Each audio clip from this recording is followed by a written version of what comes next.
Hoje nós iniciaremos uma série de exposições ao longo desse mês de fevereiro no livro de Jonas. Deve ser pelo menos no mês de fevereiro, mas a gente nunca sabe quando inicia quanto tempo durará a exposição de um livro. Mas esse livro aqui são apenas 4 capítulos. E a história de Jonas é uma das histórias mais conhecidas do Antigo Testamento. Isso é indiscutível. Só que quando as pessoas pensam em Jonas, a maioria das pessoas lembra apenas do peixe que o engoliu. Talvez a fama maior no livro de Jonas seja não dele, mas o do próprio peixe. É o peixe que acaba atraindo mais atenção e discussões teológicas. E aí alguém levanta a questão: que tipo de peixe era esse no livro de Jonas? Essas questões aqui, contudo, irmãos, são secundárias. O livro de Jonas, ele não é sobre o peixe, nem mesmo sobre Jonas, mas sobre o Deus gracioso de Jonas. Esse é o foco desse livro de Jonas. O livro de Jonas é a história de um homem que ama a Deus, mas ele se indigna com o fato de Deus amar pessoas más, não porque elas são más necessariamente, mas ele se irrita com o fato de Deus estender a sua graça, a sua misericórdia aos pagãos. Uma lição preciosa desse livro de Jonas é que uma coisa é nós conhecermos a graciosa doutrina da salvação, a doutrina da salvação por meio da graça. E outra coisa bem diferente é nós experimentarmos, nos alegrarmos nessa salvação graciosa de fato. Agora, quem é Jonas? Nós vamos hoje ter apenas, eu acho que está projetado aqui, apenas questões introdutórias desse livro. Então, talvez o contexto seja um pouco mais espinhoso, mas necessário para a gente entender as circunstâncias desse livro aqui. Então, quem é Jonas? Antes da gente prosseguir, eu quero pedir para você curvar sua cabeça e orar comigo pedindo a graça de Deus. Pai, pedimos a iluminação do Teu Santo Espírito para as nossas mentes, o dirigir da nossa mente, da nossa boca, do nosso coração, que estejamos inteiramente aqui, Pai. Que o Senhor mova o coração nosso em contrição e arrependimento, ou encorajamento, Senhor, conforme aquilo que o Senhor deseja fazer na sua igreja. Em nome de Jesus, amém.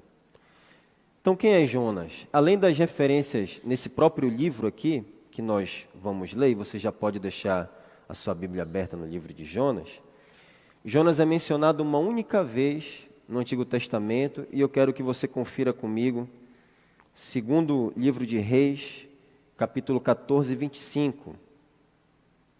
Segundo livro de Reis, 14, 25. Aqui nesse texto, Jonas é identificado como profeta de Israel, da região da Galileia, que durante o reinado de um rei chamado Jeroboão II, ele profetiza de maneira correta que Israel seria restaurada, recuperaria o território que tradicionalmente fazia parte da terra prometida. Segundo Reis 14, 25. Foi ele, aqui no caso fazendo referência a Jeroboão, quem restabeleceu as fronteiras de Israel, desde Lebo-Ramate até o mar de Arabá, conforme a palavra do Senhor, Deus de Israel, anunciada pelo seu servo Jonas, filho de Amitai, profeta de Gate-Éfer. Então aqui sabemos que Jonas era um profeta. Que tipo de homens eram os profetas? Além disso, esse texto já nos informa, como o primeiro versículo de Jonas, que ele era filho de Amitai.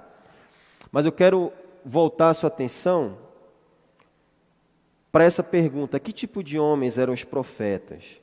Os profetas, por definição, no Antigo Testamento, eram homens que recebiam uma revelação direta de Deus e eles a transmitiam ao povo, seja de maneira oral ou escrita. Alguns foram apenas oral, não temos registro, a não ser por alusão indireta nas Escrituras, como Natã, Gade, o próprio Eliseu, que foi um grande profeta, mas não escreveu nada. E temos os profetas escritores, como Isaías, Jeremias, Ezequiel e os profetas menores, os 12, até encerrar o Antigo Testamento. Então, na maioria dos casos, as suas mensagens, as mensagens dos profetas, elas foram endereçadas em tempos de crise nacional. Elias, por exemplo, surge no palco do Antigo Testamento sem precedente, sem ser dito nada sobre o histórico dele, ele surge pregando diante do rei e confrontando o rei num tempo de extrema corrupção em Israel. Quando essas informações tinham permanente significado para gerações futuras, os profetas registravam esses escritos, Deus pedia que eles registrassem o conteúdo que estava sendo revelado, para que nós, por exemplo, fôssemos abençoados. Passamos aqui, por exemplo, nos últimos dias, nas últimas semanas, considerando Isaías 53 e vendo a preciosidade daquela profecia para as nossas vidas e para todas as gerações até a volta de Cristo.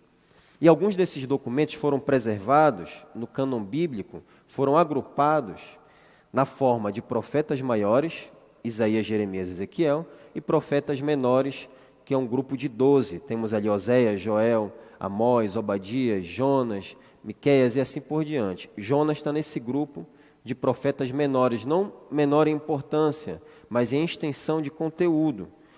Então, ler os profetas sem compreender o contexto pode ser desanimador, pode ser maçante, confuso, parece que a gente não sabe muito bem a que época se refere.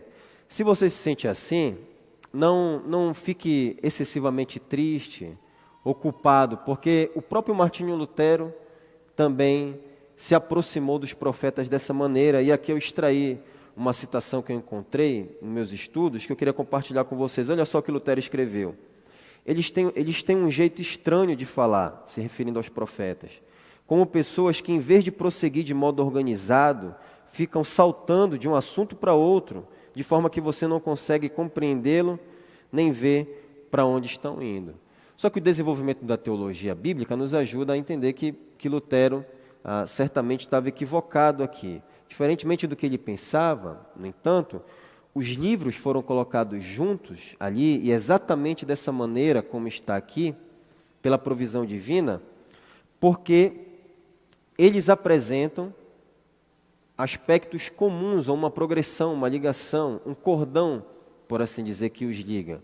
Por exemplo, Isaías, Jeremias e Ezequiel dão a introdução ou anunciam, prefaciam aquilo que vai ser tratado nos profetas menores.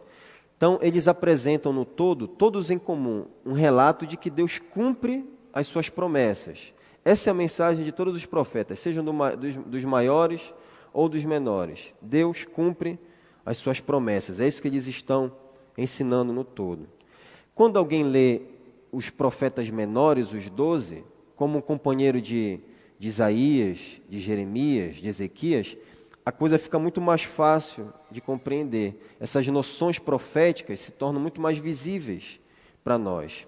Em todos os casos aqui, nos profetas, nós temos o pecado do povo sendo anunciado. Os profetas colocando ali juízo diante deles. E qual era esse pecado? A ruptura da aliança que Deus havia feito com eles. Em todos os casos, os profetas estão confrontando isso.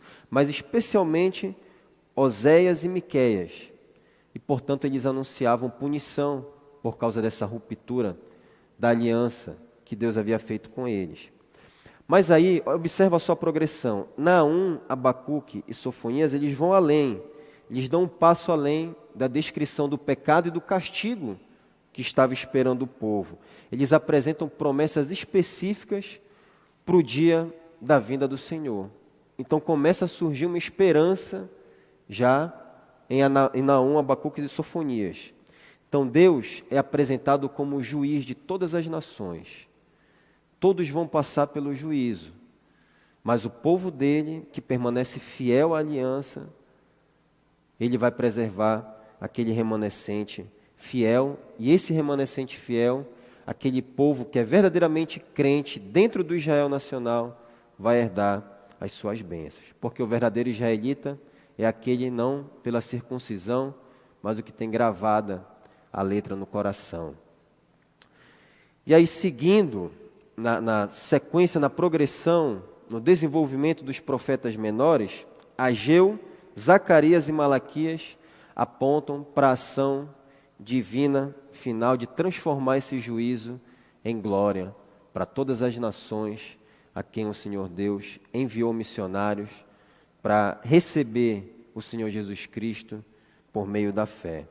Então, todos os profetas do Antigo Testamento, eles foram levantados para ministrar a Israel. Eles tinham sido colocados, levantados por Deus, recebido a revelação direta de Deus para serem instrumentos de Deus para confrontar o pecado de Israel. Só que Jonas, ele é o único distinto do meio desses profetas aí. Ele é o único que foi enviado por Deus para pregar para outro povo, os assírios, a nação mais poderosa do planeta. Olha só a diferença já do caráter profético de Jonas.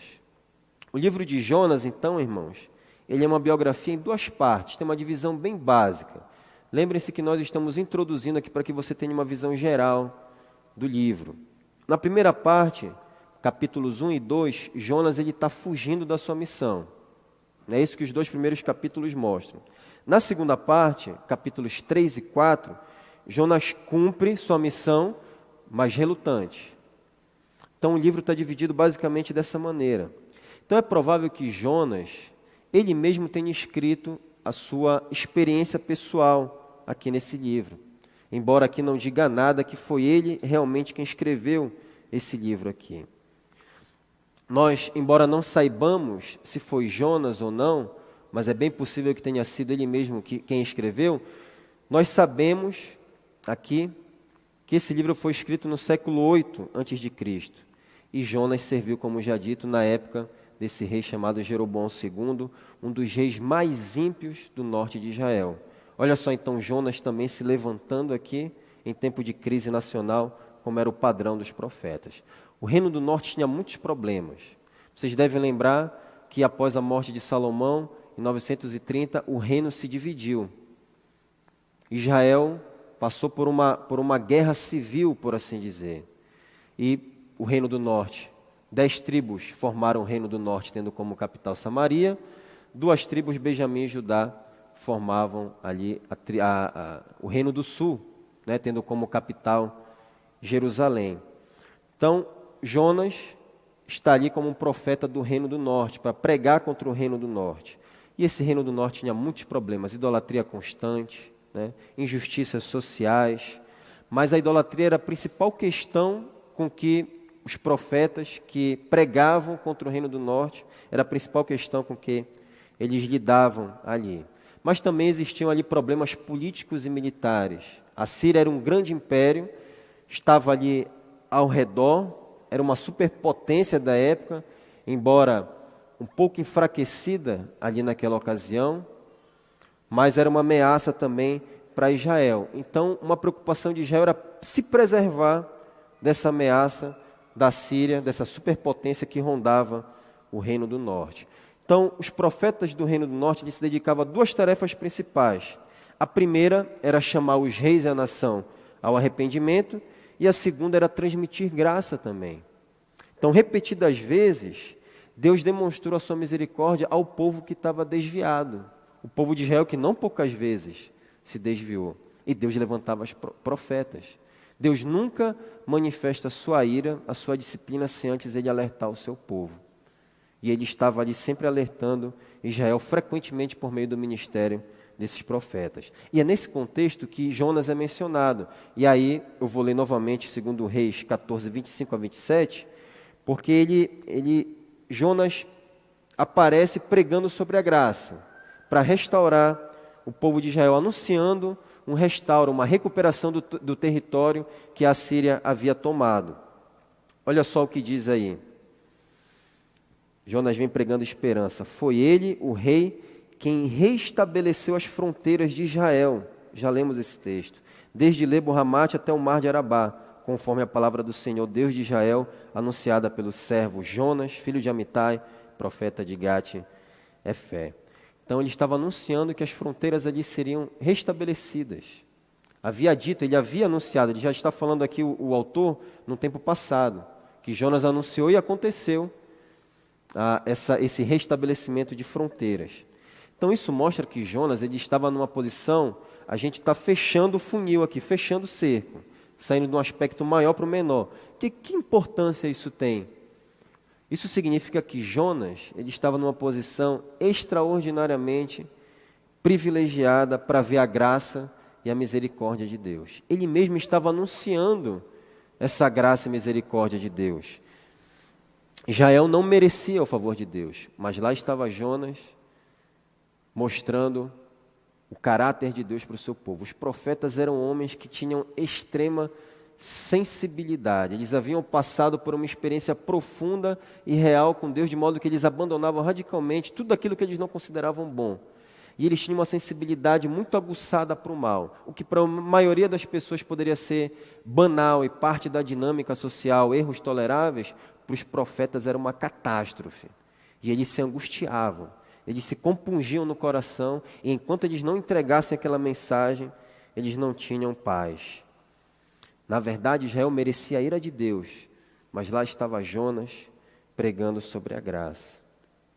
Então aqui Jonas, irmãos, ele ocupa uma cadeira na primeira fila, está sentado ali numa categoria especial de profetas. Mas Jonas, embora um missionário, ainda tinha muito a aprender sobre a graça de Deus. Então, o primeiro capítulo do livro, aqui avançando, ele é ambientado no meio de uma tempestade intensa. Uma violenta tempestade, vocês conhecem a história. E sabemos por registros meteorológicos modernos que uma tempestade violenta, como a que é narrada aqui, pode alcançar até 90 milhas por hora. Ou seja, a força dos ventos de um furacão ou até mais. Então não era uma coisa pequena que estava enfrentando aqui Jonas e os marinheiros. No entanto, essa tempestade aqui, irmãos, ela não era apenas um fenômeno natural. Para entender realmente o que era essa tempestade, leia o versículo 4 aí, de Jonas, capítulo 1. Vamos acompanhando juntos. O Senhor, porém, fez soprar um forte vento sobre o mar, e caiu uma tempestade tão violenta que o barco ameaçava arrebentar-se. Quem fez soprar um forte vento sobre o mar?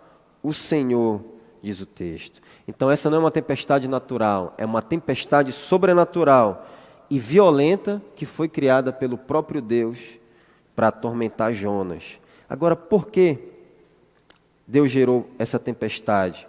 Por que Deus estava atormentando Jonas? Olhe aí para os 2 primeiros versículos do livro e observe Deus comissionando Jonas. Versos 1 e 2. A palavra do Senhor veio a Jonas, filho de Amitai, com esta ordem: vá depressa à grande cidade de Nínive e pregue contra ela, porque a sua maldade subiu até a minha presença. O profeta foi comissionado aqui para clamar contra Nínive.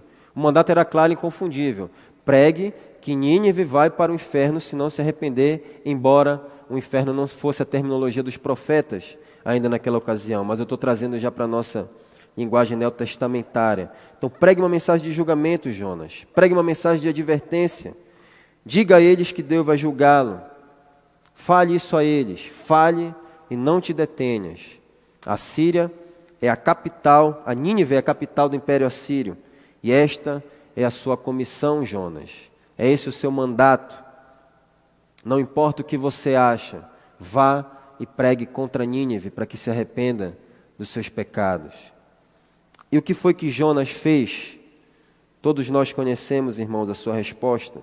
No versículo 3, capítulo 1, verso 3. Mas Jonas fugiu da presença do Senhor, dirigindo-se para Tarsis. Desceu à cidade de Jope, onde encontrou um navio que se destinava àquele porto. Depois de pagar a passagem, embarcou para Tarsis para fugir do Senhor. Jonas não quer ter nada a ver com Nínive. Ele não tem o mínimo interesse nos pecadores que estão lá. Então, Jonas, como nós sabemos, desobedece a Deus. E por quê? Jonas era um racista, um xenofóbico, odiava estrangeiros, era um nacionalista radical, como a maioria dos judeus era. Então, isso daqui configura o cenário até aqui. Nós vamos fazer um panorama pelos 4 capítulos do livro. no dia de hoje, além das questões iniciais introdutórias. Então, Jonas aqui, dado o cenário, ele está fugindo de Deus, está desobedecendo a Deus, indo para o lado oposto que Deus havia mandado. Então, a tempestade vem e ele descobre, na sua experiência, o ensino do Salmo 39, que não importa se ele vai para cima, se ele vai para baixo, onde ele coloca a cama dele, onde ele arma o seu leito, Deus está lá. Jonas tinha uma visão errada da onipresença, da soberania de Deus, embora fosse alguém que estivesse pregando em nome do Senhor. Nínive, irmãos, tinha cerca de 600 mil habitantes. Mais adiante a gente vai ver como é possível chegar a esse número. E cada morador de Nínive, no que diz respeito a Jonas, era um pagão, era um inimigo. E, no entanto, a perspectiva de Jonas, o ponto de vista de Jonas não era completamente infundado. Porque os assírios eram perversos, brutais, cruéis, era uma superpotência. Tinham o jeito cruel de amontoar corpos, crânios, cadáveres, faziam montanhas nas suas cidades para exibir as suas vitórias militares. Arrastava os prisioneiros de guerra com anzóis no nariz, amarrado em cavalos, arrastado nus, aqueles que eram prisioneiros de guerras. Então eles eram conhecidos por desmembrar, decapitar e queimar as pessoas vivas. A propósito, irmãos, apenas algumas décadas após a missão de Jonas, os assírios conquistaram a tribo do norte. Deus enviou juízo, levantou os assírios para disciplinar o reino do norte por causa da sua idolatria, e aí eles foram cativos. Em 722 antes de Cristo, eles foram levados para o cativeiro. Então, eles tinham sido um inimigo aqui até então. E Jonas estava temendo esse inimigo e sabia que se essa superpotência chegasse até eles, ia devastar completamente Israel, e de fato foi isso que aconteceu em 722 a.C. Então eles nunca voltariam daquele cativeiro, talvez Jonas pensasse. E Jonas queria que por isso Deus os julgasse, porque era uma nação violenta, ímpia, má, e ele não queria levar uma mensagem de arrependimento, porque se Deus não o julgasse, quem ia sofrer seria Israel, no entanto. Só que Jonas não considerava a possibilidade de que era Israel quem deveria se arrepender. Jonas, que está por trás aqui, é que ele queria dar as cartas no lugar de Deus. O Senhor sabia muito bem da maldade de Nínive, e Deus não faz vista grossa para o pecado. Por isso que 1 século depois da maldade de Nínive, 1 século depois dos assírios terem destroçado Israel, Deus os condenaria por meio do profeta Naum, um outro profeta que veio 100 anos depois, que iria pronunciar julgamento sobre eles. Então Deus estava vendo tudo aquilo ali e arquitetando toda a história com base no seu próprio caráter, por amor ao seu próprio nome. 100 anos depois, Deus destruiria os ninivitas, irmãos. Mas para essa geração aqui viva, nos dias de Jonas, o Senhor tinha planos para a salvação deles. Essa aqui é uma visão maravilhosa dos propósitos soberanos de Deus, que Jonas, embora profeta, não estava conseguindo enxergar. E Jonas foi comissionado a entregar essa mensagem.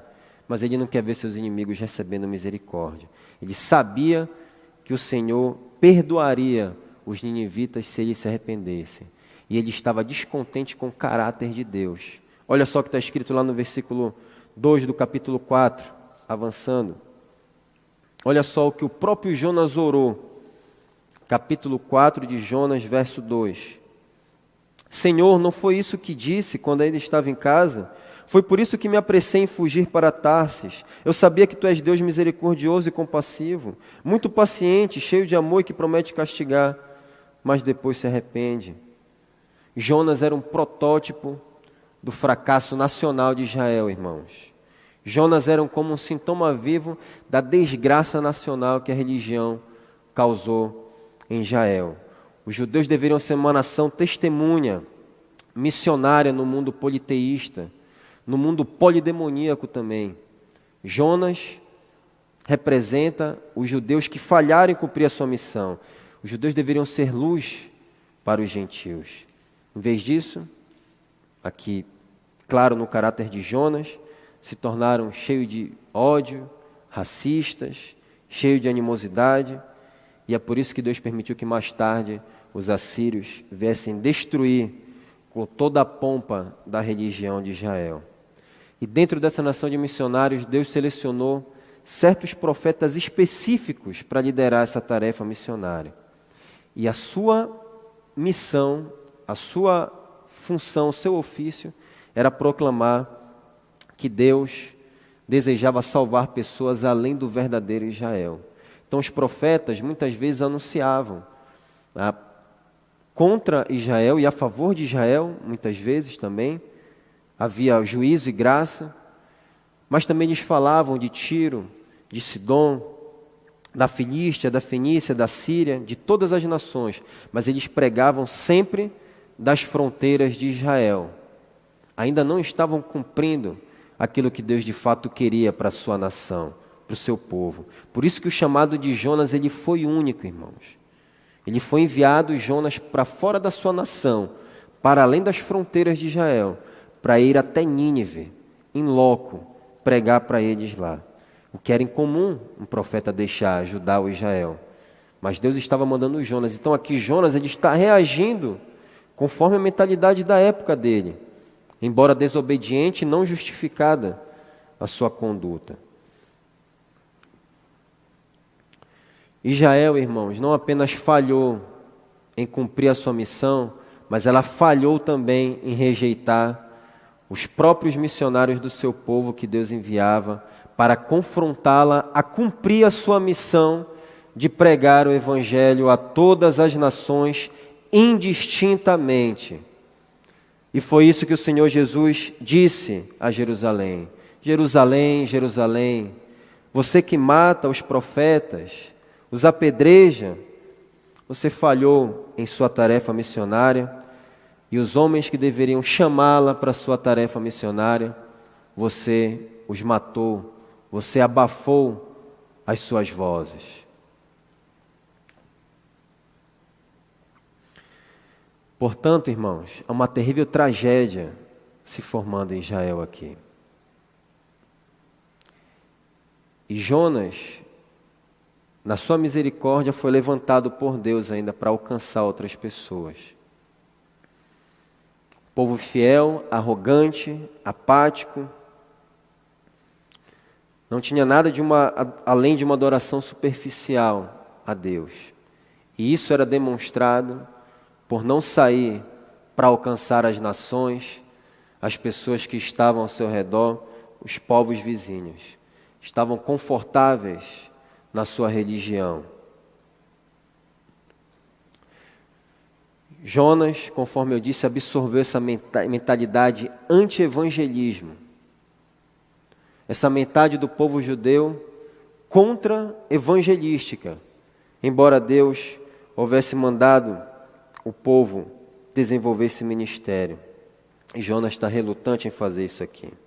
Então, creio que em certo sentido, Deus mandou Jonas ali para envergonhar o próprio Israel. Porque quando ele foi, toda a cidade se arrependeu. E ele foi de uma maneira ainda obstinada, sob protesto. É como se Deus dissesse, é isso que aconteceria. Se um missionário desobediente foi lá e 600.000 pessoas se converteram numa pregação de 5 palavras, o que teria acontecido se todos vocês, povo judeu, tivessem saído e proclamado a mensagem do Evangelho? Se todos vocês assumissem o compromisso de anunciar que Deus quer reconciliar consigo o mundo. A cidade de Nínive, irmãos, se converteu com a pregação desse profeta relutante. Que repreensão e vergonha, Israel! A figura de Jonas em desobediência salvando pessoas. Você se lembra que Jesus, esse é o pensamento de Jesus, você sabia disso? Que o que eu estou dizendo aqui é o que o próprio Jesus pensa? Olha só o que está escrito lá em Lucas 11:32. Você se lembra que Jesus usou a cidade de Nínive para confrontar os judeus? Você lembra disso? Lucas 11:32. Ouça a voz única do Senhor Jesus em Lucas 11:32. Os homens de Nínive, Lucas 11:32. Os homens de Nínive se levantarão no juízo com esta geração e a condenarão, pois eles se arrependeram com a pregação de Jonas. E agora está aqui o que é maior do que Jonas. Portanto, essa aqui é uma dupla repreensão ao judaísmo da época, irmãos.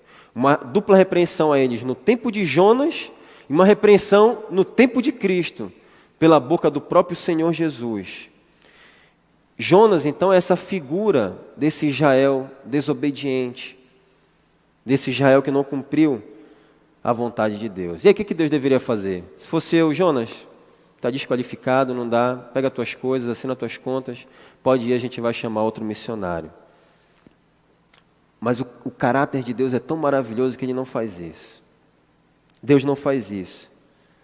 Para acalmar a tempestade, o próprio Jonas pede para ser jogado no mar, para morrer. Primeira tentativa aqui de Jonas, primeiro pedido, desejo de Jonas para morrer. Jonas sabia que aquela tempestade era uma obra direta de Deus, irmãos. A tempestade que nós vimos aqui no capítulo 1. E os marinheiros, por sua vez, relutaram em jogar Jonas, porque eles tinham um pouco de amor humano ali. E eles não queriam sujar as suas mãos de sangue. Então, para não matar Jonas, eles começam a remar desesperadamente para a margem, mas eles não conseguem chegar lá. É uma luta inválida. E aí eles oraram no versículo 15, voltando para o capítulo 1. Versículo 15 diz: Então pegaram Jonas e lançaram ao mar enfurecido, e o mar se aquietou. Então, por causa da cessação milagrosa da tempestade, parou de repente. Os homens temeram ao Senhor, os marinheiros, e houve um pequeno avivamento ali naquele barco. E eles temeram a Deus, ofereceram sacrifícios, diz o texto, e fizeram um voto. Olha só o versículo 16. Ao verem isso, os homens adoraram ao Senhor com temor, oferecendo-lhe sacrifício e fazendo-lhe votos. Eles creram na mensagem de Jonas, então, irmãos. A gente não sabe a dimensão disso daí, né?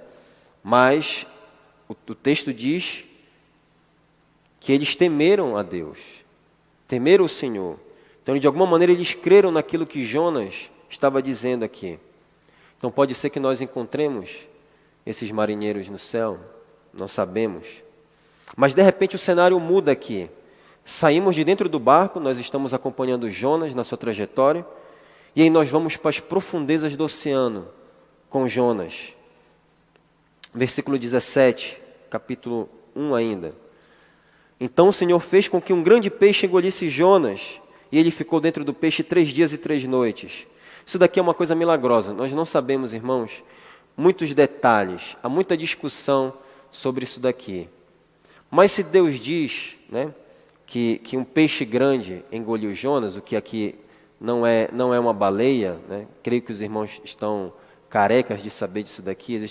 Existe outra palavra hebraica para baleia, não é uma baleia. Mas se a Bíblia está dizendo que um grande peixe engoliu Jonas, nós acreditamos, porque está escrito. Se a Bíblia tivesse dito que Jonas engoliu a baleia, nós acreditaríamos também. Amém, irmãos? Então os liberais, os teólogos liberais que engulam a baleia. É eles que têm que engolir o que a Escritura diz. Então nós não sabemos muitos detalhes disso daqui, irmãos, e não é o nosso objetivo discutir esse ponto. Mas Jonas está no ventre de um peixe, uma estadia de 3 dias, apertado na escuridão, odor sufocante, os ácidos gástricos corroendo a sua pele, e ele está ali sofrendo as pressões das profundezas do mar. Então a ideia é que Jonas está absolutamente humilhado aqui. Lugar escuro, fétido, sozinho, por causa da sua desobediência. E aí ele ora no versículo 2 do capítulo 2. 2:2. Em meu desespero clamei ao Senhor, e ele me respondeu. do ventre da morte, gritei por socorro e ouviste o meu clamor. Jogaste-me nas profundezas, no coração dos mares. Correntezas formavam um turbilhão ao meu redor. Todas as tuas ondas e vagas pesaram sobre mim. Eu disse, fui expulso da tua presença. Contudo, olharei de novo para o teu santo templo. As águas agitadas me envolveram, o abismo me cercou, as algas marinhas se enrolaram em minha cabeça. Afundei até chegar aos fundamentos dos montes. A terra embaixo, cujas trancas me aprisionam para sempre, mas tu trouxeste a minha vida de volta à sepultura. De volta da sepultura, ó Senhor meu Deus. Quando a minha vida já se apagava, eu me lembrei de ti, Senhor, e a minha oração subiu a ti, ao teu santo templo. Aqueles que acreditam em ídolos inúteis desprezam a misericórdia, mas eu com cântico de gratidão oferecerei sacrifício a ti. O que eu prometi cumprirei totalmente. A salvação vem do Senhor. Jonas, irmãos, apesar dessa libertação graciosa, ele desejou o Deus gracioso, mas ele não queria que Deus fosse gracioso para os assírios. Mas agora aqui, numa situação de perigo, ele deseja ter um Deus de graça. E Deus respondeu para ele, na sequência, versículo 10 do capítulo 2. E o Senhor deu ordens ao peixe, e ele vomitou Jonas em terra firme. Deus está dando uma segunda chance a esse homem desobediente aqui. A esse homem que relutava em pregar o evangelho para os povos ao seu redor. Deus está dando uma segunda chance para ele. E Deus recomenda a Jonas novamente, não apenas o salva, mas dá a oportunidade dele exercer a sua função novamente. Primeiro verso do capítulo 3. Acompanhe, por favor. A palavra do Senhor veio a Jonas pela segunda vez com esta ordem. Vá à grande cidade Nínive e pregue contra ela a mensagem que eu vou dar a você. E qual era a mensagem? Observa aí o versículo 4 na sequência. Daqui a 40 dias, Nínive será destruída. No hebraico são apenas 5 palavras essa mensagem aqui.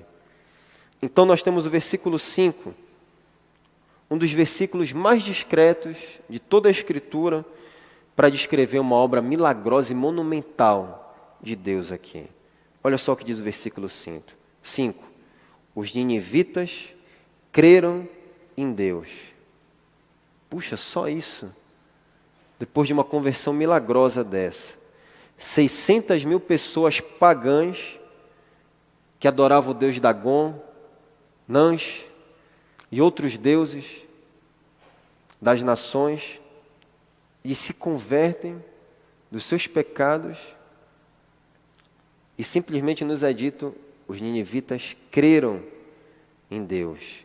Esse povo que massacrava pessoas, desmembrava, arrastava, cruel, torturador, e diz o quê? Eles creram em Deus. Como? E aí, os inimigos da Bíblia tentam encontrar respostas aqui. Tentam diminuir a obra sobrenatural de Deus. E não há uma explicação natural para o fato dos ninivitas terem crido. 600.000 pessoas, toda a cidade se converteu.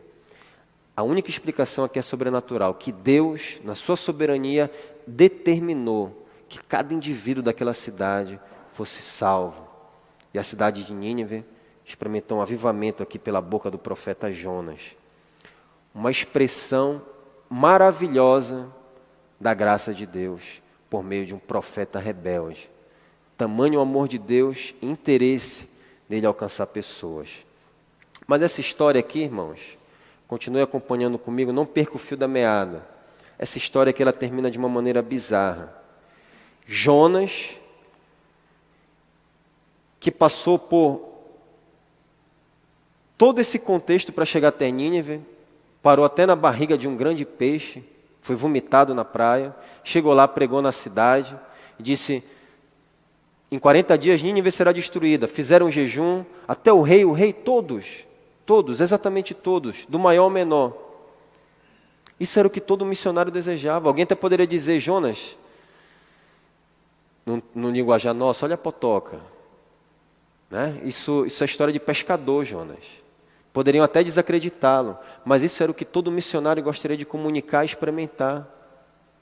Irmãos de Israel, Deus me levantou para ir pregar a Nínive, E foi tão incrível como ele me levou até lá. Todos se converteram, o rei, aqueles soldados violentos, 600.000 pessoas. Louvado seja o nome do Senhor. Isso é o que todo missionário quer. Mas olha só a reação de Jonas no versículo 1 do capítulo 4. Mas Jonas ficou profundamente descontente com isso e enfureceu-se. Que coisa bizarra isso daqui. A graça de Deus desagradou a Jonas. É isso que ele diz ao Senhor no versículo 2. Ele sabe que Deus é gracioso. E o caráter de Deus desagradou ele. Senhor, não foi isso que eu disse quando ele estava em casa?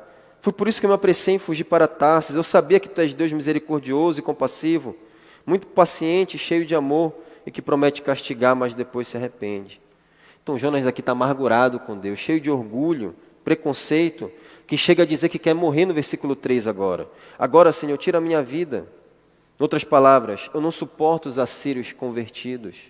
Eu não suporto ver esses homens te adorando. Já chega para mim, pode me matar. Já deu. A tua bondade já está num nível que eu não posso suportar. O que Jonas queria mesmo era pregar, subir a colina, sentar ali e observar o fogo cair do céu e consumir toda a cidade de Nínive. Era esse o resultado que Jonas esperava. Quando nós não pregamos o Evangelho, isso me veio à mente agora, mas quando nós não pregamos o Evangelho, a nossa postura é exatamente como a de Jonas, quando nós não temos esse fervor na grande comissão, esse fervor missionário. É como nós estarmos aqui dentro, cruzarmos os braços e olhar lá para fora, desejando que o fogo do inferno consuma cada uma das pessoas que estão lá. E essa era a postura de Jonas aqui. Era isso que ele desejava que acontecesse. E por isso ele prefere estar morto agora do que ver aqueles homens invadindo a sua religião. Deus concedendo graça após graça aqui, e Jonas extremamente egocêntrico. Isso fica bem claro quando ele diz, pela terceira vez, quando vai morrer. Olha só, esse homem já queria morrer lá no início, já falou de novo que queria morrer, porque Deus salvou os ninivitas, e agora de novo, que ele está ali observando, esperando a destruição da cidade, quando Deus mata a plantinha que fazia sombra para ele, e aí Jonas deseja morrer novamente. Olha só o versículo 8. Com isso, ele desejou morrer e disse, para mim seria melhor morrer do que viver. Graça sobre graça de Deus, e esse homem mimado deseja morrer. De verdade, irmão, se fosse talvez na nossa paciência humana, Jonas, se mate. Quer morrer? Para de estar ameaçando. O que está faltando? Quer que eu te dê alguma ajuda? Qual a justificativa para a tua fúria?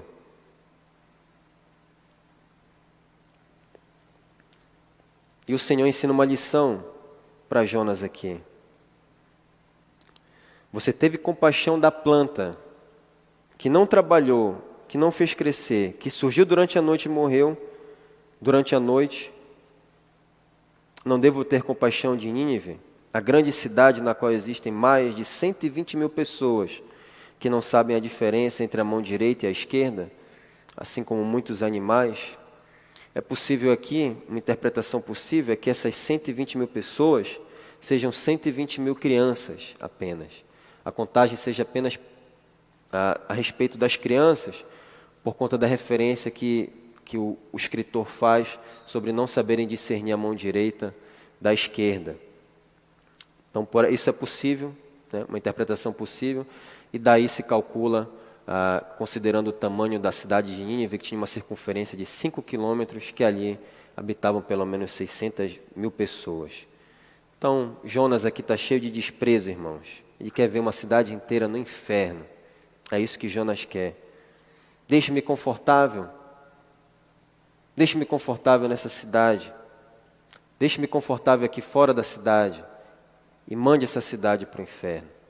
Jonas ficou desagradado quando Deus retirou o seu conforto. Você teve compaixão de uma planta, Jonas, que trazia conforto para você. e nenhuma compaixão pelas almas eternas. Porque para Jonas, o conforto pessoal dele era mais importante do que salvar pessoas. Então, no final, irmãos, finalizando, o que nós aprendemos? Que esse livro é sobre Deus. E é superficialmente sobre Jonas, esse livro aqui. Por baixo é sobre Jonas. Por cima é sobre Deus. E o que isso nos diz sobre Deus?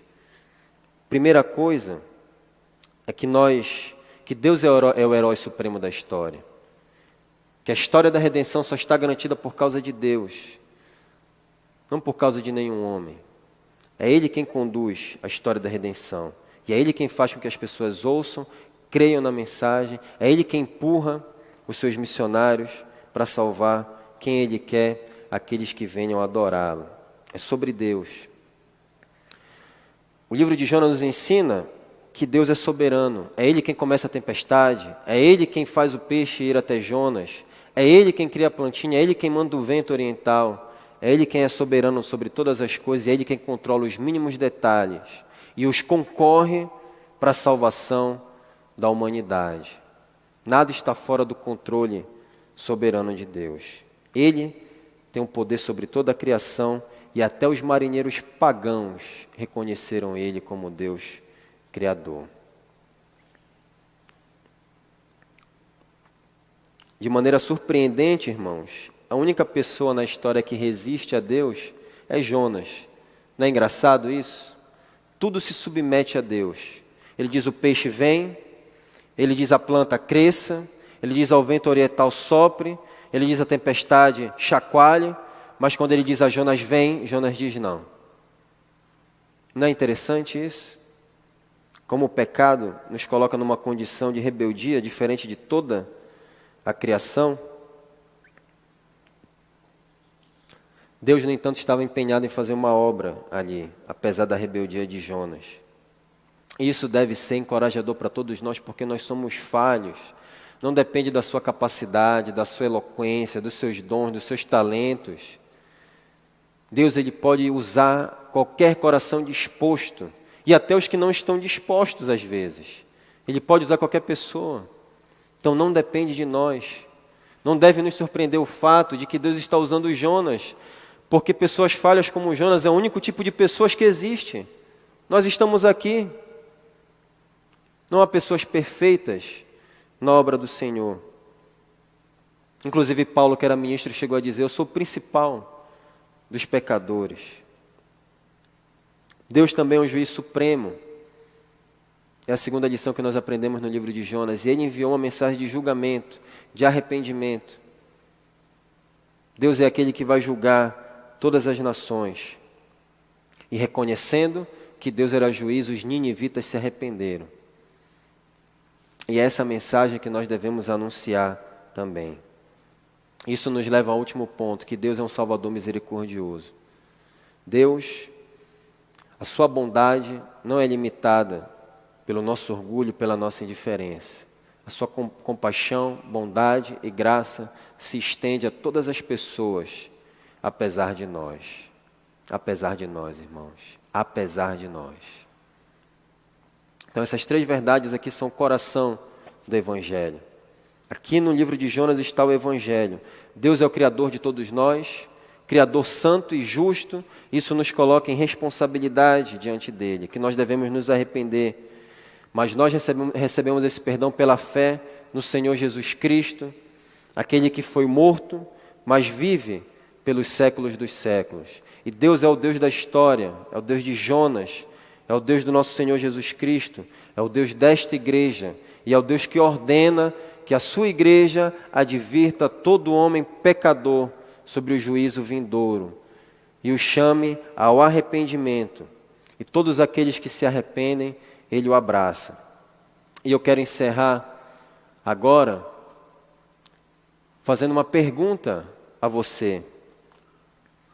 Esse livro não é sobre Jonas, nós vimos. Mas ele fala mais sobre você do que sobre Jonas, talvez. Você que está aí na galeria, você mesmo, que eu não consigo nem ver os rostos aqui, porque eu estou sem óculos, mas você que está na galeria, Até quando você vai fugir para Tarsis? Até quando você vai desobedecer a Deus e fugir do seu chamado? Até quando você vai permitir que pessoas sejam privadas da mensagem do Evangelho? Você que está aqui embaixo, até quando você vai se esconder, achando que Deus não pode encontrá-lo? Até quando você, adolescente, senhora, jovem senhora, casado, até quando nós vamos privar as pessoas lá fora da mensagem do Evangelho? Até quando agiremos como Jonas? Esse livro fala mais sobre nós do que sobre o próprio Jonas. Esse livro é Deus nos mostrando a nossa missão e o que nós devemos fazer, para a honra, glória e louvor do nosso Senhor Jesus. Amém.